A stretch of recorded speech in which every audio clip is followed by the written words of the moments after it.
Welcome to Tommy Threads. In this video, a shady landlord tries to evict a longtime tenant over a dog door, but when the court orders all unauthorized changes removed, the tenant's malicious compliance exposes a much bigger lie, one that costs the landlord everything. Next up, a story from Maladjusted 73. All modifications must be restored to the original. My family and I moved into a house in 2008. 5 bedrooms, 3,200 square feet, $1,600 a month. It was a decent price in 2008, and the rent stayed the same for many years. Since I'm reasonably handy, I would fix things myself rather than bother an old man. I lived there for so long that I almost made quite a few upgrades. In 2024, the owner passed away, and his son inherited the property. A week later, he gave notice of intent to inspect the property. During the inspection, he kept trying to open drawers and look through my belongings, which isn't legally allowed, and was rude when I stopped him. As he left, he handed me a notice that my rent was increasing to $4,000 monthly, about $1,000 over market value. I would have paid higher rent if it had been reasonable, but I wasn't paying that much. My month-to-month lease was worded to require 3 months' notice to raise the rent. I pointed out this fact, then gave him notice that I'd be moving out at the end of that 3 months. A few days later, I was served with an eviction notice. The month-to-month lease also required 3 months' notice to evict me without cause, so he tried evicting me with cause. He claimed I had made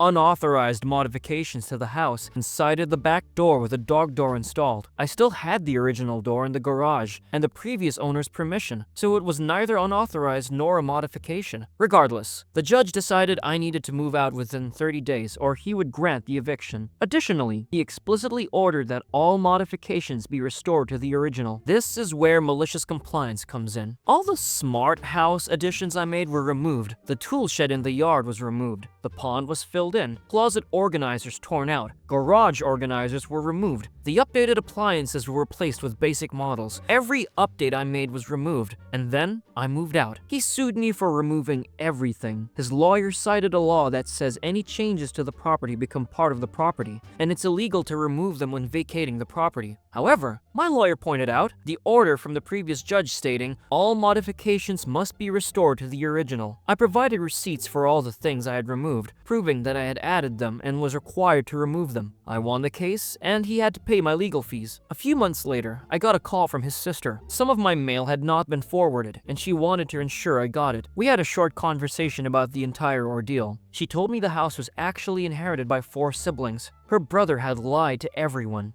First, he had raised the rent, knowing I would move out. He already had a deal to sell the house to one of those big rental companies. He told his siblings the house had negative equity, and nobody would get anything from the sale. In reality, the house was paid off and worth about $700,000. They had made an offer on the house, which included all the stuff I later removed. He couldn't afford to replace everything, so they took him to court over the sale. Since all 4 siblings were listed as owners, all were named in the lawsuit, which is how they learned the truth. In the end, the house sold for $550,000. In exchange for not pressing fraud charges against him, his 3 siblings split the proceeds, and he got nothing. Man, that whole situation sounded like it was a lot less about housing and more about power. It's crazy how some people, when given a little control, just go ham with it. What gets me is that you clearly treated a place like a home, not just a rental, and instead of appreciation, you got blindsided by greed. But you handled it with clarity and restraint. Most people would have burned out emotionally or lost it entirely. You kept your cool and let the system do its thing and still walked away with your dignity. And your upgrades. That's a quiet kind of strength not everyone sees right away, but it says a lot. Post 2. Our next post is from Secure Corner 2096. Bet you're sorry now. Many years ago, after decades of saving, my husband and I were doing well enough to finally build our dream home. After we moved in, we still had to have our yard leveled and sodded, and we arranged it early the next spring. That night, I was out watering the backyard sod when I saw my neighbor's wife, Chris, using a measuring tape between our homes. I asked her if everything was okay, and she said that we had sodded a section of their yard. I told her that we followed the sticks that the builder had left. She said the builders must have screwed up and rudely insisted that we had stolen part of their yard. Not wanting to have any ongoing beef with her and her husband, Keith, we agreed to have our property resurveyed. When we did, we got one heck of a surprise. The actual property line wasn't halfway between our 2 houses as we believed. It was about 1.5 feet away from the side of their house. They owned a construction company and had built their house too close to the property line. This was an insane mistake for a professional. Still wanting to be good neighbors, we offered to split the cost and labor of a good neighbor fence, using one of the 4 accepted fence styles allowed. My husband kept asking Keith when he wanted to start, but he always had one excuse after another. Then, Keith rudely told Dan to stop bothering him.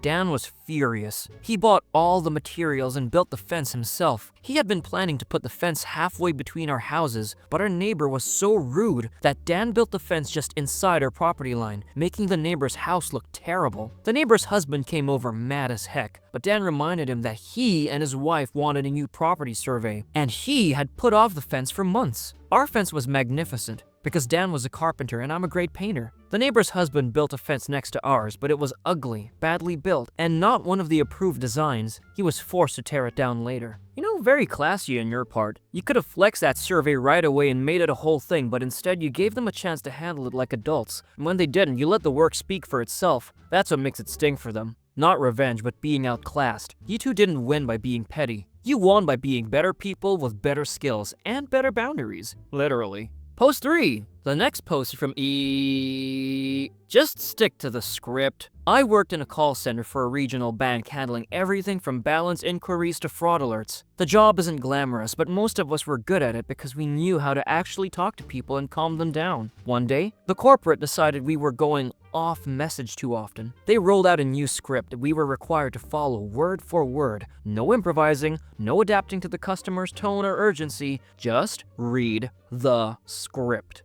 We all knew this would go badly. One-size-fits-all language doesn't work when someone's car just got stolen or their mortgage payment didn't go through. But management was adamant. You deviate from the script, it's a write-up, so I complied, religiously. One day a customer called, clearly panicked. Someone just charged $800 at Best Buy on my card and I'm at work. I didn't do it. Cancel it now. I took a deep breath and replied, exactly as the script instructed. I'm so sorry to hear you're experiencing this inconvenience. I'd be happy to assist you with that today. Before we begin, may I ask how your day is going so far? Dead silence. Then, the customer said, seriously? I continued. We strive to provide exceptional customer service with every day call. Can I please have your 16-digit card number better to assist you? The guy actually laughed. I hope they're recording this call. Oh, they were. And so were 3 others that week where I stuck to the script in absurd situations. People locked out of online banking, someone whose check bounced, a woman crying because of a fraud lock on her account. My supervisor pulled me into a room, looking annoyed but also kind of sheepish. We had some feedback. You don't have to follow the script strictly. Oh, I thought it was a write-up if we deviated.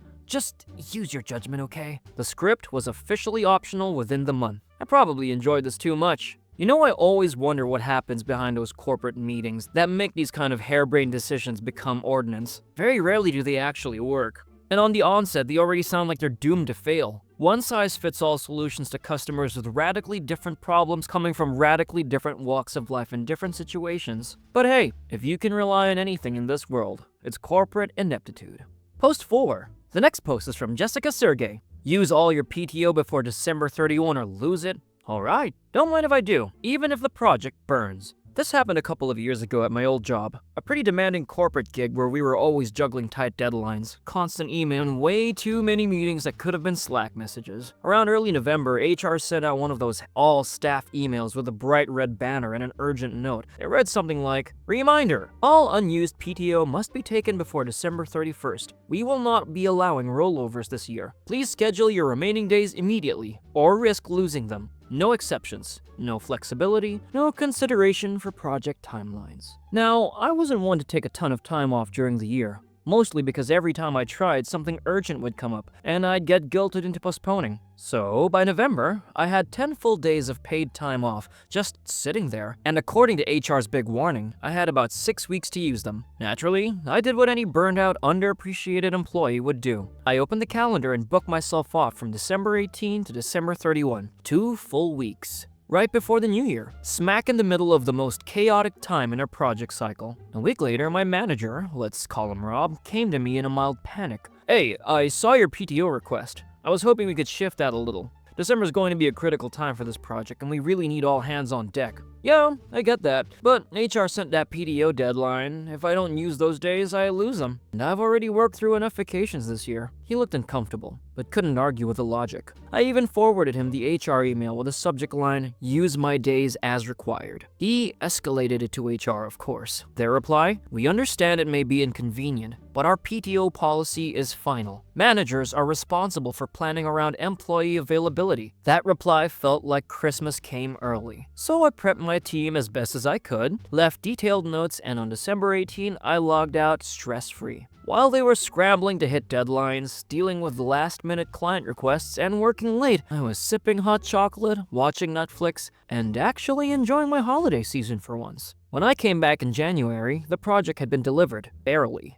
The team was exhausted, mistakes had been made, and the post-mortem meeting was basically 45 minutes of finger-pointing. But no one dared say a word to me. After all, I was just following HR's rules. Moral of the story? If a company insists you follow the policy to the letter, don't feel bad when you do, even if it means watching the ship catch fire from your cozy vacation cabin. Yeah, you weren't trying to be difficult. You were just tired of always being the one who had to bend. Honestly, like all of us. When a company makes it clear the policy matters more than the people, it's fair to stop going out of your way. You gave plenty of notice, covered your bases, and did exactly what they asked. It's not your fault they didn't plan ahead. Honestly, I too would take the time I earned without guilt. It's not petty. It's overdue.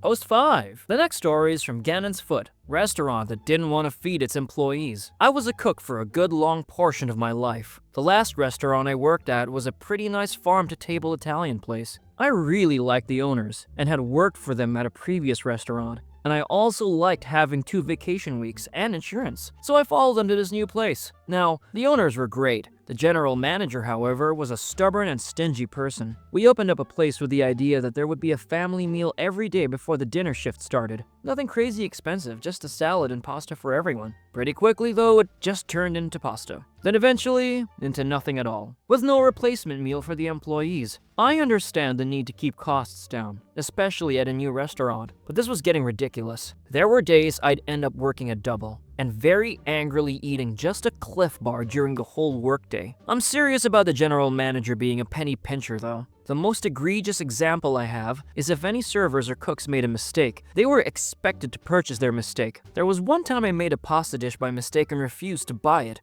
Mistakes happen, damn it. My assistant general manager knew it was going to be a big deal, so we ended up purchasing it. Eventually, hours started getting cut, and people were being let go. I had been given a couple of split shifts a week. I hated them so much but needed the money. I was expected to come in and open, work a couple of lunch hours, leave for a couple of hours, and come back for the dinner shift. So after a few weeks of these shifts, it became pretty routine. It allowed me to get lunch either nearby or at home, except for one day. It was unexpectedly busy for lunch. We got really slammed and couldn't really catch up, so they asked me if I could stay and help prep for dinner. Now, I, being maliciously compliant, said that I had planned on having lunch during that time, but I'll stay if they let me have something good. I'm just thinking of pasta with meat on it. They said, "We can't do that." So I said, "Well, I can't stay then." The look on both of my bosses' faces said it all. They, of course, couldn't back down. But I wasn't gonna let them walk all over me, especially since I'm just following and expecting to work my scheduled hours. I came back a couple of hours later with a full belly and working a pretty busy dinner shift. My split shifts didn't last too much longer after that. There was one more time when I had an unexpected Thursday night off, but I was asked to come in and wash dishes.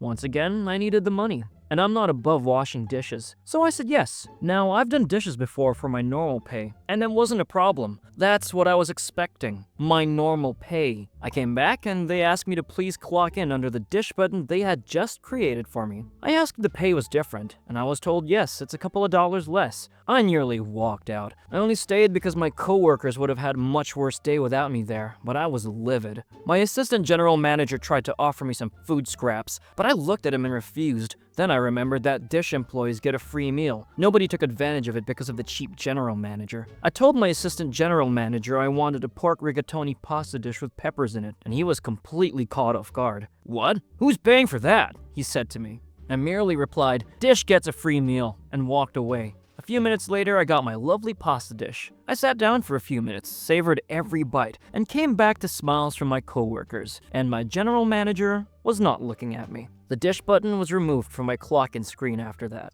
Man, this one's all too familiar. Not just the stinginess, but that quiet expectation that you're supposed to take pride in being overworked and underfed, like it's some badge of honor. What you did wasn't about being defined, it was about basic self-respect. You weren't asking for anything crazy, just a decent meal in exchange for giving them your time, energy, and skill. The fact that they acted like that was some unreasonable ask is the real issue. I'm glad you stood your ground, and even better that your coworkers saw it. Sometimes the smallest stand, like sitting down to eat what you've earned, sends the loudest message. Post 6. The next post is from Furtive Fox 88. Don't use the good water for coffee. Okay. My family owns a funeral home, and I would work there as a summer job when I was in high school. While working there, I would show up before everyone else, make the coffee for the day, and do some light cleaning. The break room, where the coffee machine was, also had your standard office water cooler, so I would make the coffee with the good water. One day, I was making the coffee, and my grandfather, the boss, showed up and asked why I was using the expensive water instead of the tap. I told him the tap water makes the coffee taste like crap. I know because I made it with the tap once, took a sip and poured it right down the drain. He didn't believe it was that bad. He made his own coffee from tap at home and said it was fine. He never drank the office coffee. He drank his at home with breakfast. What he didn't take into account was that while the funeral home was nice and remodeled, it's a very old building, the pipes were not, because the water was only used to flush toilets and wash hands, not for drinking. He insisted that tomorrow I use the tap and said the coffee would mask the taste and no one would tell the difference. Okay, you're the boss. The next day,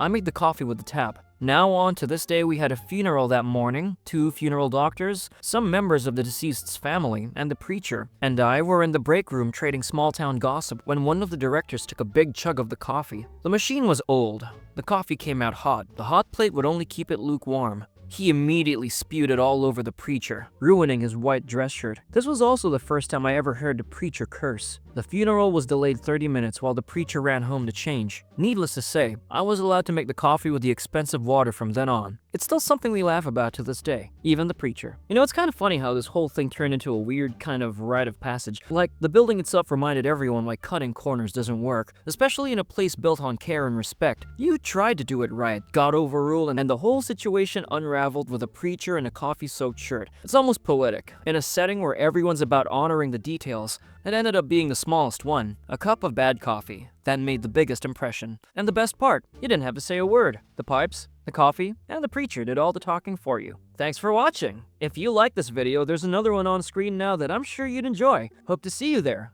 I know I will.